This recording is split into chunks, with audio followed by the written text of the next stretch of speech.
Hello children and welcome to today's session. We are going to learn about types of plants. आज हम बात करने वाले हैं एक बहुत इंटरेस्टिंग चीज़ की. Something that really helps us feel very happy. होता है ना जब मम्मा बोलती है okay go out and play in the garden, हम कितने एक्साइटेड हो जाते हैं. दिस इज़ बिकॉज गार्डन में जाके हमें दिखती है बहुत सारी ग्रीनरी. उस ग्रीनरी में होती है बहुत सारी fresh air. And that is why we become so happy when we go out in the garden. These plants that provide us so much of greenery are a very important part. Plants हमारी life के लिए बहुत ज़रूरी हैं. Plant से हमें कितनी सारी चीज़ें मिलती हैं. हमें मिलता है लाइफ सपोर्टिंग ऑक्सीजन, हमें मिलते हैं बहुत सारे फ्रूट्स, बहुत सारे वेजिटेबल्स, और हमें प्लांट से क्या मिलता है, जिस चेयर पे आप बैठे हैं उस चेयर की वुड मिलती है हमें प्लांट से. जिस पेपर पे आप लिख रहे हैं उस पेपर की पल्प बनती है प्लांट से. And we also see there are so many animals that form their homes on trees. In the roots they burrow in the soil near the plants. So plants are so important for all of us. हमें ये भी मालूम है कि plants के different shapes और different sizes होते हैं. कुछ ट्रीज इतने बड़े होते हैं, कुछ प्लांट्स इतने छोटे से होते हैं. Some trees are so strong कि हम उसके ऊपर झूला डाल सकते हैं. कुछ प्लांट्स इतने वीक होते हैं कि ज़रा सी हवा लगती है और वो अपरूट हो जाते हैं, जड़ से अलग हो जाते हैं. So in this chapter we are going to learn about plants. We are going to learn about the different types of plant, the plant parts, और हर plant part का क्या function है. कुछ plants बहुत बड़े होते हैं. These plants are called trees. These trees have got a very thick trunk and they have got very thick branches. The trees are spread out large and wide. They are very shady. Some trees grow very tall, some trees grow very thick. इन सब trees के अंदर जो trunk होता है और जो branches होती हैं, they are covered by a thick material called bark. Trees के और क्या कैरेक्टरिस्टिक्स होते हैं? A tree lives for many years. A tree may or may not have flowers. A tree may or may not have fruits. But all the trees are home to beautiful squirrels and birds.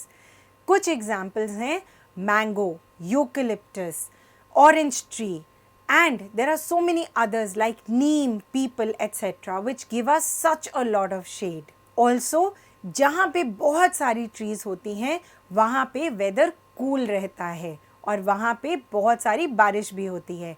That is why we have heard so many times that we should plant a lot of trees. The next type of plants are shorter than the trees. They are called shrubs. Shrubs जो होते हैं वो bushy plants होते हैं. Trees में क्या होता है? The tree grows tall first and then spreads out. But a shrub spreads out right from the root. Plants like shooflower, rose, all these are shrubs. Shrubs के ऊपर mostly बहुत सुंदर flowers आते हैं. Another type of plant are called climbers. Climbers have got very weak stem. Climbers are plants like money plant or grapes. Climbers need support to grow. You use the support of moss stick or you put simple plain sticks to help the stem of the climbers move on those. There are also another category of plants with a weak stem. These plants are called creepers. Creepers की भी stem बहुत weak होती है, but creepers do not grow straight. Creepers grow along the ground. Examples of creepers are pumpkin and watermelon. आपने देखा होगा कि creepers के अंदर एक्सटर्नल रूट्स भी निकल आती हैं जिसकी वजह से वो सॉइल को और मजबूती से पकड़ सकते हैं. So these were the 4 types of plants: trees, shrubs, climbers and creepers. इनके अलावा there are another 2 types of plants: plants that grow in water or water plants. आपने muddy water के अंदर lotus ज़रूर देखा होगा. There is another example of water lily. These plants float on water. They have got huge leaves. इनकी जो stem होती है it is hollow, अंदर से खाली होती है, it is full of air so that पानी के ऊपर float कर सके. फॉर एग्ज़ाम्पल जब हम स्विमिंग सीखने जाते हैं तो हम एक स्विमिंग ट्यूब लेके जाते हैं जिसके अंदर बहुत सारी हवा भरी होती है. Just like that the stem of lotus and water lily help it to float in water. ये तो बात हुई उन प्लांट्स की which grow in a lot of water. Now let us talk about plants which do not have water, the desert plants. I am sure you are aware that desert is a place जहाँ बहुत सारी sand होती है, बहुत strong sun होता है and there is no water. In such places जो plants उगते हैं उन plants के अंदर जो leaves होती हैं वो thorns बन जाती हैं, जो stem होती है वो बहुत big and juicy हो जाती है. This is so that they can survive without water for a very long time. Some examples of plants that grow in desert areas are kikar and cactus. We have learnt about different types of plants. Now let us understand the different parts of a plant. A plant is made up of many different parts, each of which has got a very specific function. सबसे पहले बात करते हैं roots की. Roots क्या होते हैं? Roots are the plant part that grow inside the soil. Plant को soil के अंदर पकड़ के रखने का काम roots का होता है. Along with that, जब हम पानी देते हैं plants को तो पानी देते हैं हम roots में. तो plant कैसे grow करता है? This is because the roots transport this water and important nutrients up to the stem from where it goes to all parts of the plant. Next, we come to stem. A stem is the part of the plant that is above the soil.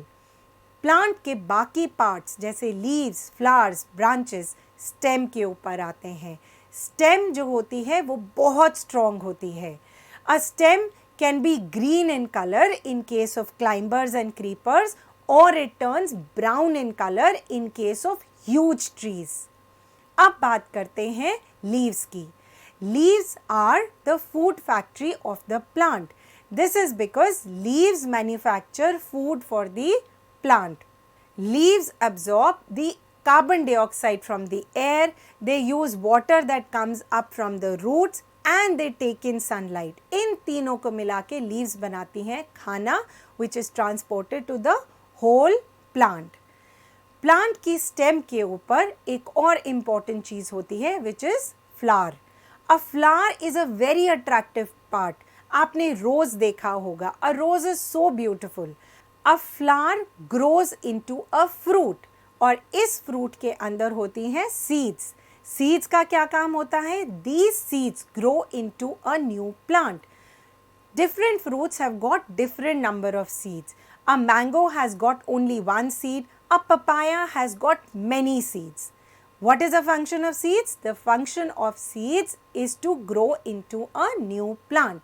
So children, in this lesson you have learned the different types of plants.